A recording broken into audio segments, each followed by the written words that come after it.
بسم اللہ الرحمن الرحیم۔ ابو لہب کا نام عبد العزہ ہے۔ یہ عبد المطلب کا بیٹا اور سرکار دو عالم صلی اللہ علیہ وسلم کا چچا تھا۔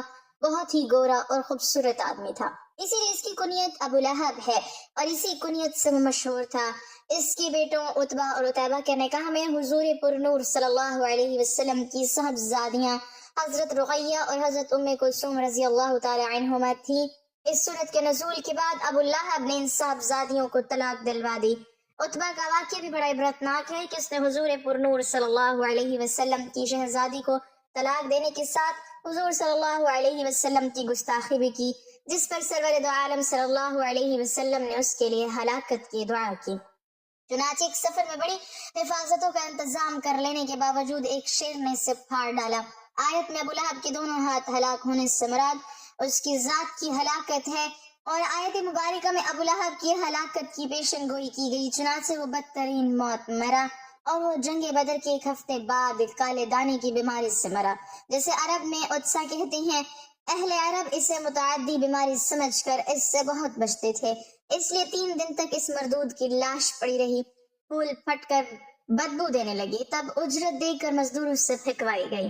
اغنا عنہ مالہ وما کسب، اس کا مال اور اس کی کمائی اس کی کچھ کام نہ آئی۔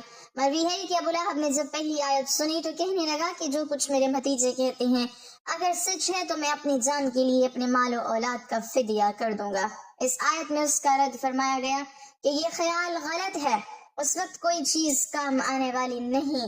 سیصلی نارا ذات لہب، اب وہ شعلوں والی آگ میں داخل ہوگا، یعنی ابو لہب قیامت کے بعد دوزخ میں داخل ہو کر آگ کا عذاب پائے گا۔ اس سے معلوم ہوا کہ ابو لہب کا دوزخی ہونا یقینی ہے۔ وامرأتہ حمالۃ الحطب، اور اس کی بیوی لکڑیوں کا گٹھا اٹھانے والی ہے، ام جمیل بنت حرب بن امیہ ابو سفیان کی بہن، جو رسول کریم صلی اللہ علیہ وسلم سے نہایت عناد اور عداوت رکھتی تھی، اور بہت دولت مند اور بڑے گھرانے کی عورت ہونے کے باوجود رسول اللہ صلی اللہ علیہ وسلم کی عداوت میں اس انتہا کو پہنچی ہوئی تھی کہ خود اپنے سر پر کانٹوں کا گٹھا لا کر رسول کریم صلی اللہ علیہ وسلم کے راستے میں ڈالتی، تاکہ حضور پر نور صلی اللہ علیہ وسلم کو اور آپ صلی اللہ علیہ وسلم کے اصحاب رضی اللہ تعالی عنہم کو ایذا و تکلیف ہو۔ اور حضور اقدس صلی اللہ علیہ وسلم کی ایذا رسانی اس کو اتنی پیاری تھی کہ وہ اس کام میں کسی دوسرے سے مدد لینا بھی گوارا نہ کرتی تھی۔ فی جیدہا حبل من مسد، اس کے گلے میں کھجور کی چھال کی رسی ہے۔ ام جمیل کے گلے میں کھجور کی چھال سے بنی ہوئی رسی ہوتی، جس سے وہ کانٹوں کا گٹھا باندھتی تھی۔ ایک دن یہ بوجھ اٹھا کر لا رہی تھی کہ تھک کر آرام لینے کے لیے ایک پتھر پر بیٹھ گئی۔ ایک فرشتے نے اللہ تعالیٰ کے حکم سے اس کے پیچھے سے اس گٹھے کو کھینچا، وہ گرا اور ام جمیل کو رسی سے گلے میں پھانسی لگ گئی اور وہ مر گئی۔ اس گستاخ خبیث نے دنیا میں بھی عذاب کا مزہ چکھا اور آخرت میں بھی عذاب میں جائے گی۔ آخرت میں آگ کی زنجیریں اس کے گلے میں ہوں گی اور جہنم کی لکڑیوں کا گٹھا اس کی پشت پر لدا ہوا ہوگا۔ عبد العزہ بن عبد المطلب، جس کی کنیت ابو عتبہ تھی، قریشی سردار اور اللہ کے آخری پیغمبر حضرت محمد صلی اللہ علیہ وسلم کے حقیقی چچا تھے۔ اس کے والد حضرت عبد المطلب اس کے چہرے کی سرخی کی وجہ سے اسے ابو لہب پکارتے تھے۔ جب ابو لہب کو کسی نے بتایا کہ آپ کے چھوٹے بھائی عبداللہ کے گھر بیٹا پیدا ہوا ہے تو ابو لہب بہت خوش ہوا۔ اس نے ایک لونڈی صوبیہ کو آزاد کیا۔ ابو لہب اسلام کے بڑے دشمنوں میں سے ایک تھا۔ جب حضور اکرم صلی اللہ علیہ وسلم نے اعلان نبوت کیا تو ابو لہب نے سخت مخالفت کی، رسول اللہ صلی اللہ علیہ وسلم کی شان میں گستاخی پر اتر آیا۔ جب خدا کی طرف سے رشتہ داروں کو دین کی دعوت کا حکم ہوا تو رسول اللہ صلی اللہ علیہ وسلم نے کوہ صفا پر چڑھ کر قریش والوں کو پکارا۔ جب سارے اکٹھے ہوئے تو رسول اللہ صلی اللہ علیہ وسلم نے فرمایا، اگر میں کہوں کہ اس پہاڑی کے پیچھے سے ایک لشکر تم پر حملہ کرنے والا ہے، کہ تم میری بات کا یقین کر لو گے؟ سب نے رسول اللہ صلی اللہ علیہ وسلم کے حکم پر لبیک کہا اور یہ بولے کہ آپ نے ہمیشہ ہی سچ بولا ہے۔ اس کے بعد آپ صلی اللہ علیہ وسلم نے فرمایا، خدا کے حکم سے تم کو ایک سخت عذاب آگاہ کرنے کے لیے آیا ہوں جو دشمنوں کے حملے سے بھی زیادہ خطرناک ہے۔ جب آپ صلی اللہ علیہ وسلم نے یہ الفاظ فرمائے تو ابو لہب نے آپ کی مخالفت کرتے ہوئے کہا، غارت ہو تم پر، نعوذ باللہ، تو نے ہم کو اس لیے بلایا ہے۔ اس پر سورہ لہب نازل ہوئی۔ جب رسول اکرم پیغام خدا دیتے تو ابو لہب آپ کو برا بھلا کہتا اور یہ کہتا کہ آپ جھوٹے ہیں، اسی لیے اپنے آباء و اجداد کے دین کو چھوڑ کر اپنا جھوٹا دین پھیلا رہے ہیں۔ بعض روایات میں ہے کہ ابو لہب نے کوہ صفا پر رسول اللہ صلی اللہ علیہ وسلم کو قتل کرنے کے لیے ایک پتھر بھی اٹھا لیا۔ ابو لہب حضور صلی اللہ علیہ وسلم کے اتنے مخالف تھا کہ جب حضور اکرم صلی اللہ علیہ وسلم کے بیٹے عبداللہ کا انتقال ہوا تو ابو لہب بہت خوش ہوا اور دوڑتا ہوا اپنے دوستوں کے پاس گیا اور کہا، محمد ابتر ہو گئے ہیں، یعنی ان کی نسل ختم ہو گئی۔ نعوذ باللہ، ایام حج میں بھی ابو لہب رسول اللہ صلی اللہ علیہ وسلم کے پیچھے لگا رہتا تھا، یہاں تک کہ وہ آپ کو پتھر مارتا جس سے آپ کی ایڑیوں تک خون جاری ہو جاتا۔ قرآن پاک میں بدبخت ابو لہب کی موت کے بارے میں سخت الفاظ بیان کیے گئے ہیں جو کہ حرف پا حرف پورے ہوئے۔ وہ بہت ذلت کی موت مرا۔ ابو لہب بہت مالدار تھا۔ جب اس کو خدا کے عذاب سے ڈرایا جاتا تو کہتا، اگر میرے بھتیجے تم سچے ہو تو آخرت کے دن مال و اولاد کا نذرانہ دے کر میں عذاب سے چھوٹ جاؤں گا۔ ابن اسحاق سے مروی ہے کہ جب ابو لہب کی بیوی ام جمیل کو پتا چلا کہ میرے خامن کے بارے میں ان کے بھتیجے محمد صلی اللہ علیہ وسلم پر سورت نازل ہوئی ہے تو وہ ایک پتھر لے کر رسول اللہ صلی اللہ علیہ وسلم کو مارنے کے لیے مسجد الحرام پہنچ گئے۔ مسجد حرام میں حضرت محمد صلی اللہ علیہ وسلم اپنے پیارے ساتھی حضرت ابو بکر صدیق رضی اللہ تعالی عنہ کے ساتھ آرام فرما رہے تھے تو اللہ تبارک و تعالی نے ام جمیل کی نظروں پر ایسا پردہ ڈالا کہ اس کو صرف حضرت ابو بکر صدیق رضی اللہ تعالی عنہ ہی نظر آئے۔ اس نے پوچھا، مجھے معلوم ہے کہ حضرت محمد صلی اللہ علیہ وسلم میری مذمت اور رجوع کرتے ہیں، خدا کی قسم اگر محمد میرے سامنے ہوتے تو میں ان کو یہ پتھر مارتی۔ نعوذ باللہ، وہ دشمن اور مخالفت کی وجہ سے رسول اللہ صلی اللہ علیہ وسلم کو مذمم کہتے تھے۔ یہ کہہ کر وہ واپس چلی گئی۔ قریش والے جب مذمم کہتے تو رسول اللہ صلی اللہ علیہ وسلم فرماتے، اے لوگو، اللہ نے کس طرح ان کو صبر و شکم مجھ سے بھر دیا۔ وہ مذمم کو برا بلا کہتے ہیں لیکن میں تو محمد ہوں۔ ابو لہب قریش کا مالدار آدمی تھا اور اس کا سود خوری کا کاروبار تھا۔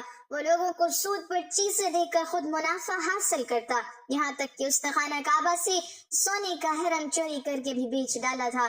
ابو لہب کی اولاد بھی نبی کریم صلی اللہ علیہ وسلم کی بہت زیادہ دشمن تھی۔ ابن عساکر اور ابن اسحاق لکھتے ہیں کہ ایک دن ابو لہب کے بیٹے عتیبہ نے یہ ٹھان لیا کہ وہ آپ صلی اللہ علیہ وسلم کے پاس جا کر ان کے رب کے بارے میں بری باتیں کہہ کر ان کو اذیت پہنچائے گا۔ عتیبہ بدبخت نبی کریم صلی اللہ علیہ وسلم کے پاس آیا، بہت سخت کلامی کی اور سب سے بڑا جرم یہ کیا کہ اس نے چہرہ انور کی طرف تھوک دیا، مگر وہ ناپاک تھوک وجہ اطہر پر گرنے کی بجائے دور جا گرا۔ اس کی گستاخی پر حضور اکرم صلی اللہ علیہ وسلم نے دعا مانگی، اے اللہ اس پر اپنے کتوں میں سے کسی کتے کو مسلط کر دے۔ عتیبہ اپنے خیال میں بڑا کارنامہ سر انجام دے کر اپنے باپ کے پاس آ گیا۔ ابو لہب نے پوچھا، پیارے بیٹے تو نے اسے کیا کہا؟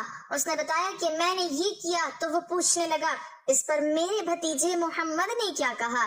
عتیبہ نے بتایا کہ اس نے یہ بد دعا دی ہے۔ یہ سنتے ہی ابو لہب کا رنگ سرخ ہو گیا کیونکہ وہ جانتا تھا کہ محمد صلی اللہ علیہ وسلم کی کوئی بھی دعا ایسی نہیں جو قبول نہ ہوئی ہو۔ اب وہ پل پل اپنے بیٹے کا خیال رکھتا۔ ایک دفعہ ابو لہب ایک قافلے کے ساتھ شام روانہ ہوا۔ راستے میں ایک جنگل میں جا کر انہیں کہیں پڑاؤ کرنا پڑا۔